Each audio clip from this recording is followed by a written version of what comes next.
Let's just consider these Welsh elections in 2026. Labour don't know what's going to hit them. Right, wow. Reform could just sweep in and take dozens and dozens of seats. Farage launched their election campaign in Wales. They held their conference in Wales and they are really gunning for it. And it's a headache for the Conservatives if Reform become the official opposition, if you like, in Welsh politics. Voters, they were not happy with some of the decisions the government has made. The winter fuel allowance, people weren't expecting that. Or my bill will go up in the supermarket. If your food bills are going up by 20%, if the macroeconomics are good, but your life is shitter than it was, you're not going to be sold on that. You can see what the Labour government clearly are trying to do. Waiting lists, borders, cost of living. And I guess the calculation is if they can deliver some of that, people will have a reason to vote for them, not turn into the arms of... Whilst political commentators are already focusing on the 2026 Senedd elections in Wales, apologies if I've said that wrong, and it seems Nigel Farage's Reform UK could be on track to eclipse the Conservatives as the official opposition. This is concerning prospect for many, but joyous for others.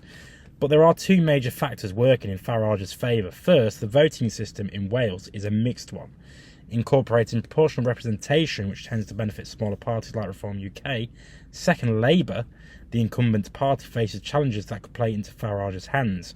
Labour will be hoping that by 2026 the economy has turned around and the voters feel better off. Better fucking luck with that.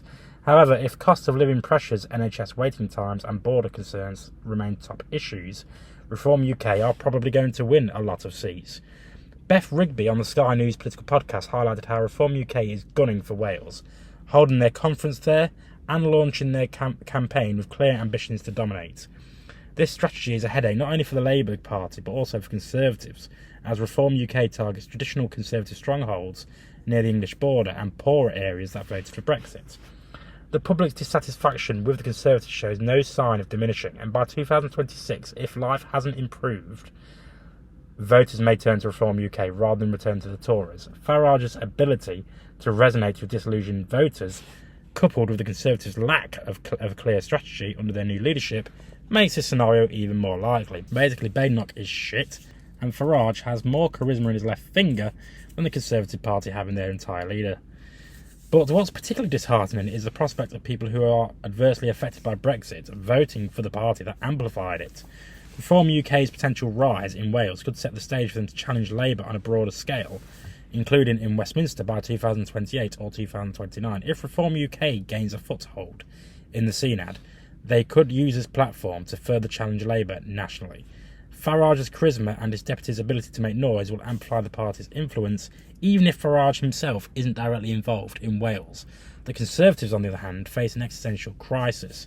Failing to effectively challenge Labour and hold them to account could see them replaced by Reform UK in both Wales and Westminster. Although 2026 may seem far away now, the groundwork is already being laid. If Labour doesn't deliver tangible improvements, they could find themselves up against Reform UK as their primary opposition, rather than the Conservatives. But let me know what you think in the comments. I've been Jake from Just Jake, and as always, I'll see you next time.